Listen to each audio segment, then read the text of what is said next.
आप लोग को देता हूँ। तो देखो, it is a branch of chemistry which deals with the study of the carbon compounds. मतलब ये केमिस्ट्री का ब्रांच है, जैसे मैथ्स का ब्रांच होता है अर्थमेटिक, अलजेब्रा, ज्योमेट्री, वैसे ही केमिस्ट्री का ब्रांच है जिसमें हम कार्बन कंपाउंड्स के बारे में पढ़ते हैं, मतलब वो कंपाउंड जो कार्बन से मिलकर बनते हैं। देखो ऑर्गेनिक कंपाउंड क्या होता है, ऑर्गेनिक कंपाउंड वो कंपाउंड होता है जनरली, मतलब most of the time carbon compounds होते हैं, मतलब कार्बन से बने हुए कंपाउंड होते हैं।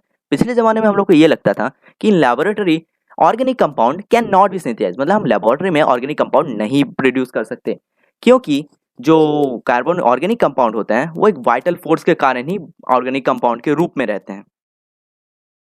तभी एक साइंटिस्ट फ्राइडरिच वॉलहर ने 1828 में फर्स्ट ऑर्गेनिक कंपाउंड प्रोड्यूस कर दिया इन लेबोरेटरी, जिसका नाम था यूरिया। इन्होंने ऐसा किया by heating ammonium chloride and potassium cyanide.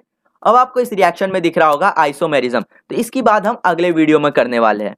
तो देखो, जितने भी ऑर्गेनिक कंपाउंड्स होते हैं वो कोवेलेंट कंपाउंड्स होते हैं। अब तुम बोले कोवेलेंट कंपाउंड कैसे हुए, तो देखो ऑर्गेनिक कंपाउंड किससे बने होते हैं, ऑर्गेनिक कंपाउंड बने होते हैं कार्बन कंपाउंड से, मतलब कार्बन से।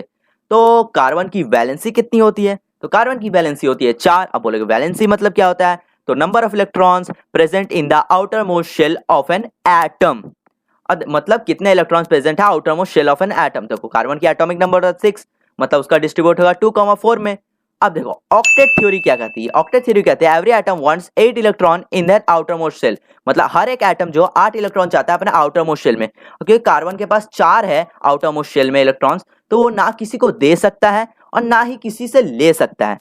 तो इसीलिए जो होता है कार्बन वो कोवेलेंट कंपाउंड्स बनाता है। अब कोवेलेंट कंपाउंड्स बनाने से क्या होता है, म्यूचुअल शेयरिंग होता है, मतलब आधा इलेक्ट्रॉन्स तुम्हें शेयर होगा, आधा इलेक्ट्रॉन्स मेरे में शेयर होगा।